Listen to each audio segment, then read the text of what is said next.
All right, I'm back, and when the previous video, when I paused it, I decided to actually stop it so that this would be a second part of second video in to follow up the first one. It was getting too long to be one video. Anyway, so let's start or where I left off with function composition. I finished the slide, and I think the next, let me just refer back to my original plan. The first, so function. So we covered this, we covered this, we covered this. We're going to cover function inverses and the logarithms.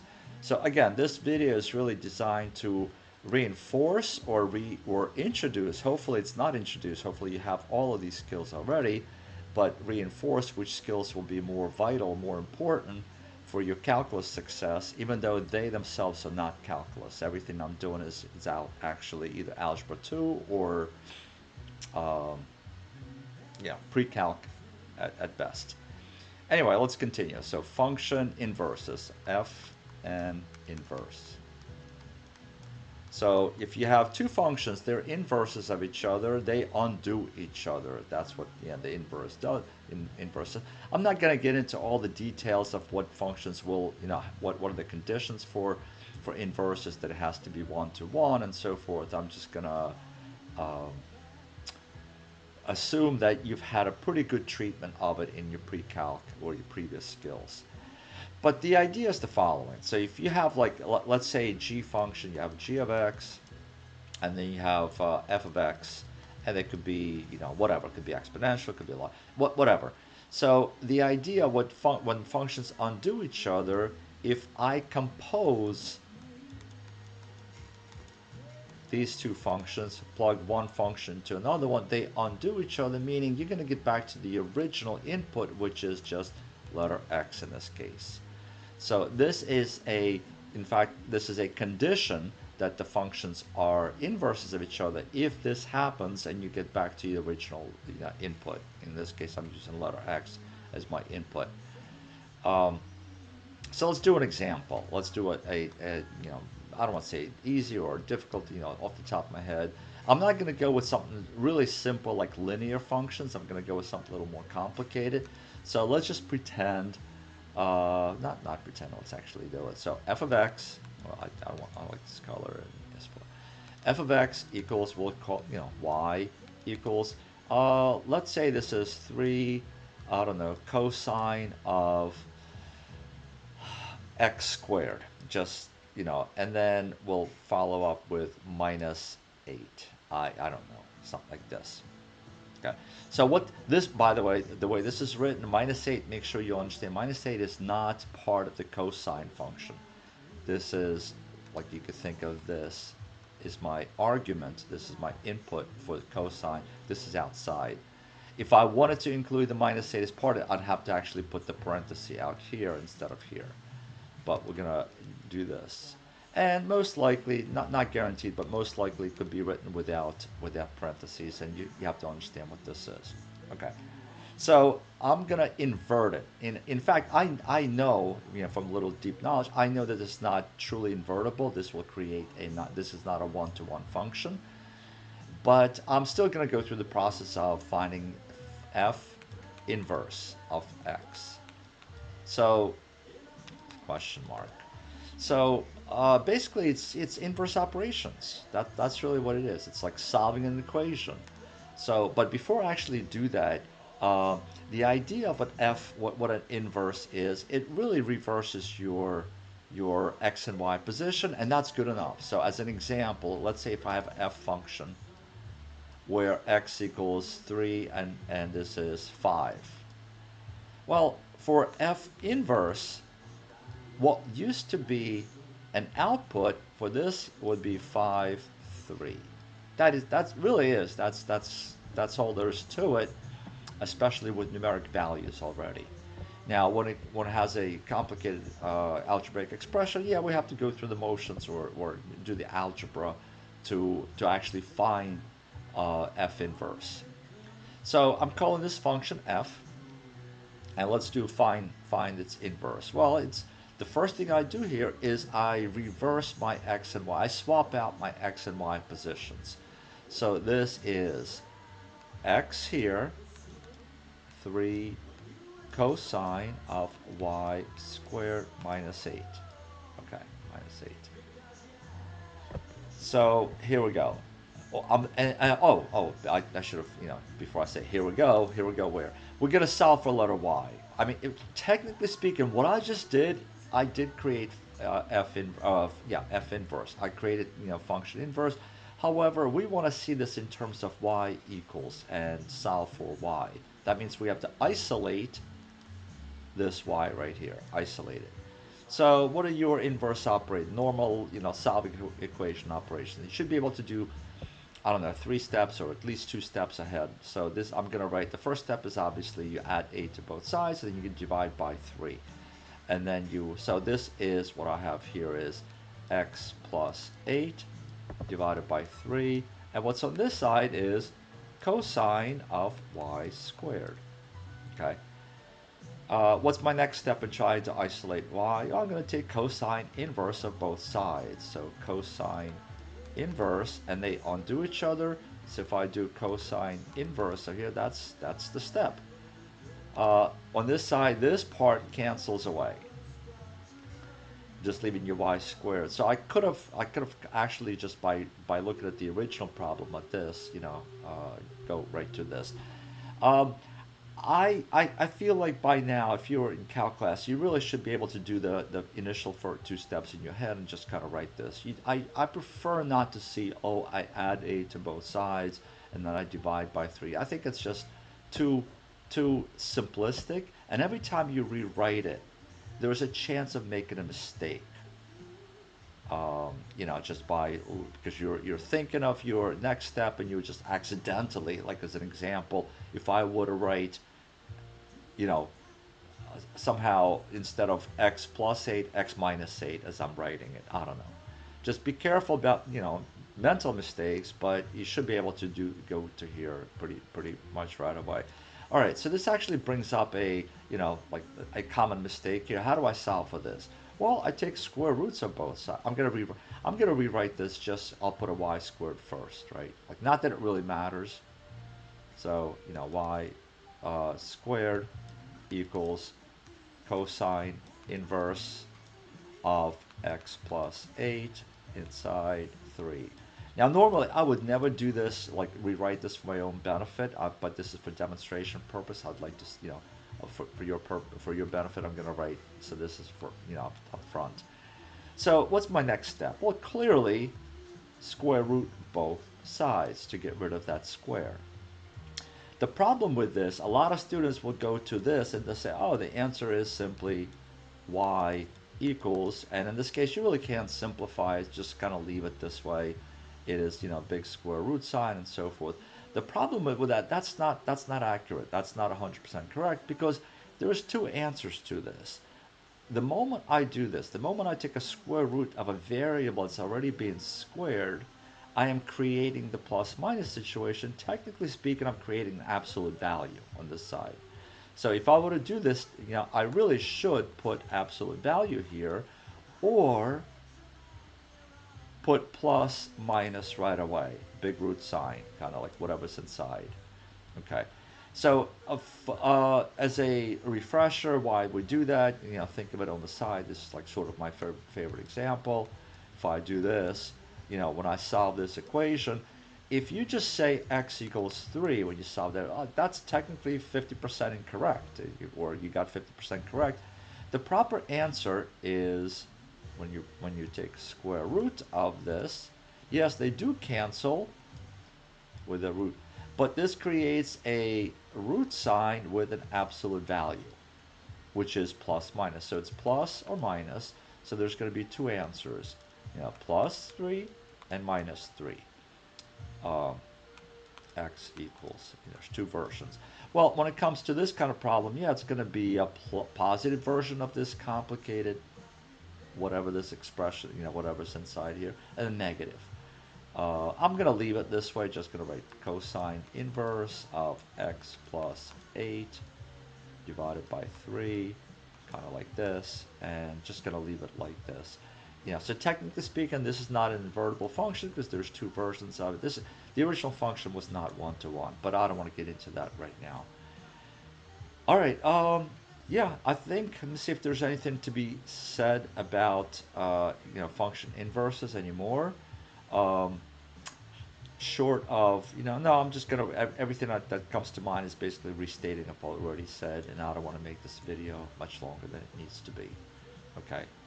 Um, next. Next. Okay. So what was the next last one? Yeah, last one was number 5, and it's logarithms. Logs. I'll just kind of I always do that because I'm too lazy to write logarithms. Okay. Now, very often I'm just going to refer to, in calc we typically deal with, not 100% of the time, but typically with natural log, which I label just ln. Well, not just I label, I just pronounce it as ln. And whatever the inner part is. But so if you have like y equals ln of whatever, like this could be inside could be complicated. Doesn't matter. This is still an ln function. Okay. Um, so I mostly want to go over properties of ln, not so much like what is ln. Although on the side here, I guess I'll do a very very quick. What's ln? Ln, if you remember, it's an inverse. Ln of x is inverse, so inverse of exponential function, right? So like that, like y equals, if I have like y equals, I can go from here to here, like literally they are inverses of each other. Graphically speaking, what does that mean? Well, if we have a typical, we tend to study exponential functions first. E to the x will have this horizontal asymptote, kind of like leading up, and just sky high, shooting up pretty quick. It's one of the more rapidly rising functions. But and we'll talk about when you get to calc, like what's so special about e to the x, which is a topic in itself. It is special. Um, so what is ln? Actually, let me do a different guy. Ln is an inverse of it. So any point on here will have a mirror reflection on an ln function. And I'm just going to put it out here. It's this. That's the shape or the form of uh, ln. So this is ln of x. This is e to the x. They are a mirror image of each other, but a mirror in a sense that the mirror is the y equals x line. So whatever happens on this side kind of is projected on this side. They are inverses of each other. And we'll definitely talk more in class, especially when concerning calculus applications of this. Right now, I'm just gonna go over properties of logarithms. All right, so let's kind of so where I'm going with this is the following. So in fact, one of the I don't want to say difficult parts about this topic. It could be challenging in the sense that you simplify, you solve something, and you get your answer, and then you check your multiple choices, and they look a little different, or something about it looks different. And that's really where I'm going with this. Like how can I rewrite ln or logarithms by making some kind of using some properties of logarithms to make it appear a little bit different. Okay, so let's do this. I have a ln, and in fact, it could be ln, or it could be what? Let me instead of doing ln, I'll do log base 3, just almost random 3. Let's do this. Let's put some kind of so it's a division bar on the inside. So this is going to be like 9x to the third y squared. I don't know, just and over here, let's say this is going to be 6, and I'm going to use different like letters, well, x, y, z, but then I'm right. Okay, so a, let's say the fifth, and then square root of b. Just I don't know, something kind of ridiculous. But the whole point of this is just the demonstration of ln properties. All right, so if I were to say this is like a pre-calculus question or algebra 2 question, say, hey, simplify this or rewrite this as in terms of other logarithms, more simple logarithms. So you could pause and do your version of it. I'm gonna do my version, and I'm gonna look ahead, because I mean you can do this in your head. A lot of this, like, you don't have to write. In fact, I don't want you writing every single step of the way. Let me erase this part. It's a little bit in the way. I'm gonna rewrite this up out here. So let me kind of and get rid of all of that. Okay. So go ahead, pause it, rewrite this yourself. I'm gonna go in and see if I could do this mentally. Um, okay, okay, done. So I'm not saying mine is correct or not. In fact, that when you get to class, you'll see me doing this a lot. Like, I'll put my version, and maybe it'll have mistakes in there on purpose, just for you to catch me. Um, because I want you to develop a sense of confidence in your ability. Not only you should be able to do it, but you should be confident in your abilities. Okay. All right. So I'm gonna do this, and let's see. I'm gonna say 2. Yeah, maybe. Uh,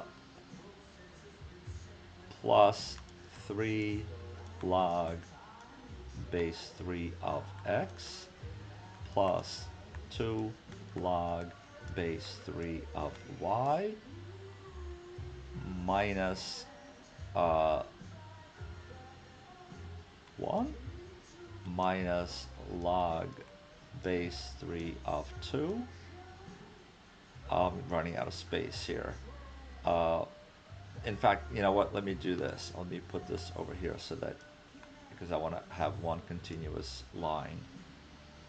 So would I stop? Okay. So minus 5 log base 3 of a, and then minus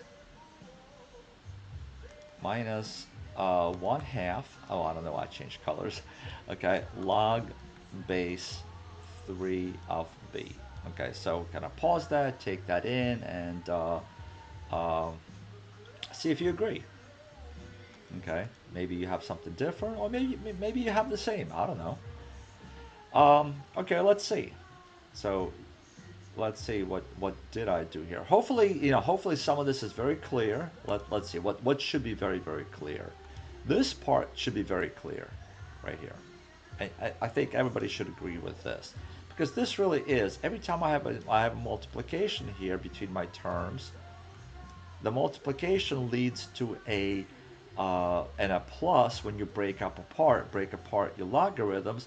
However, the multiplication in the denominator, even though it feels like a multiplication, it really is a minus. It's a division, because what you're doing is you're dividing this. What any multiplication in here is really a division, because of this divide bar. Okay, so hopefully this is very clear, and I'll do this on the side. So, like, if I take this apart, this is log base 3 of x to the third, and then what happens with this 3 right here, with the exponent? Well, one of the properties that's super important, we will use this all the time, it becomes a coefficient up front. I'm not going to go into it why. Your previous course should have explained this pretty well, but that's just what it is. So this part is correct. Yeah, I'm not trying to make a mistake. I'm not trying to fool you on this one. This is correct. Now what about this part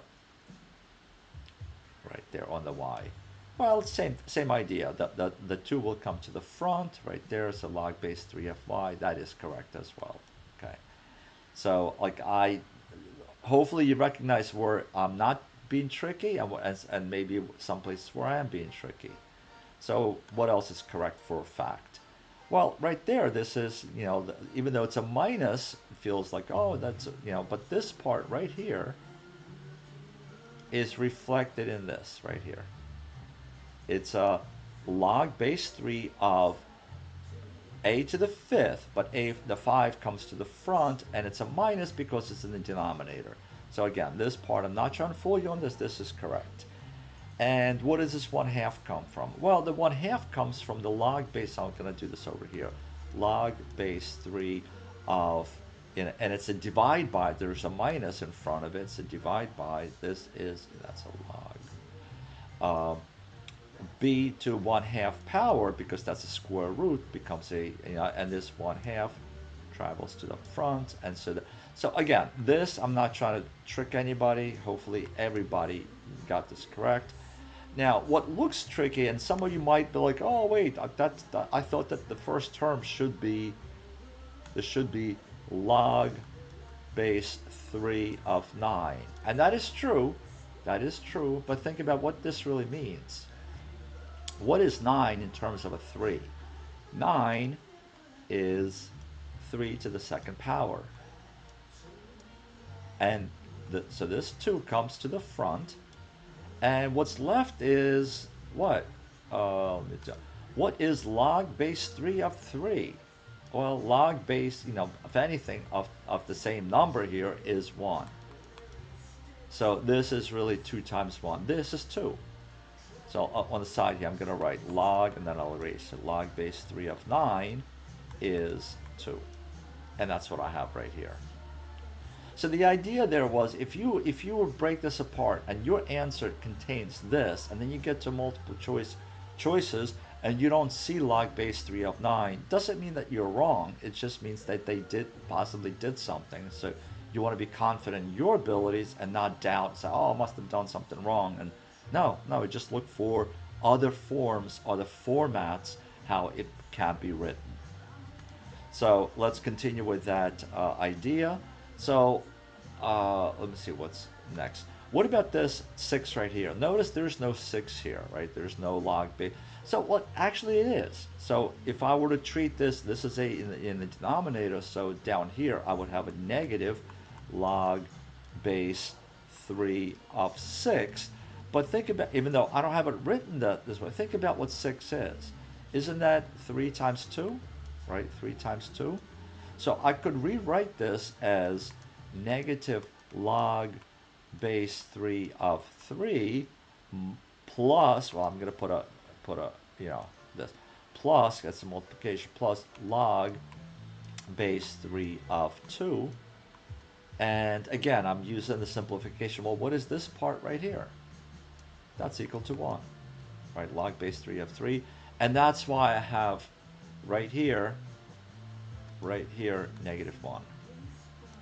So this is minus 1. Minus 1. Okay. And when that minus distributes to here, it's a minus log base 3 of 2. And sure enough, right there is the second. So even though it might have looked different from what you have written down, they are equivalent. It's just a slightly different format. Now, obviously, okay, I'll go one more step. Like, obviously, I could have also foreseen, and I sort of foresaw, but I did not want to really complicate. Let me see this. This right here combines with this right here. So 2 minus 1 is 1. So this could have been written like several ways, including the most simplified way is combine this with this minus 1, so there's like a 1 up front, which would really throw a lot of people off. It's like, where did that come from? Where does that 1 from? Yeah, I have a 9 right here and a 6 right here. Yeah, well, that's actually you could have done it from here. 9 divided by 6 is like 3 halves, right? Yeah, 3 halves. Yeah, and so it's yeah, it could have been done that way. Um, all right, I think that is all for properties of logs. That seemed kind of too simple, but yeah, it actually is. It's I love logarithms in Algebra 2 or wherever they're introduced to you. There's just what I love about it is how many different ways you can rewrite, how you can manipulate that to make it look different. Meanwhile, it's really not that difficult. All right, I think that this might be actually a very short video. I did not real. I should have maybe make a little more even. The first one was pretty long. And logarithms. See if there's anything else I want to. No, I don't. All right, so I'm not going to prolong this. I'll just cut. Put a stop to this. So yeah, I will see you in, in August. Okay. All right. Bye.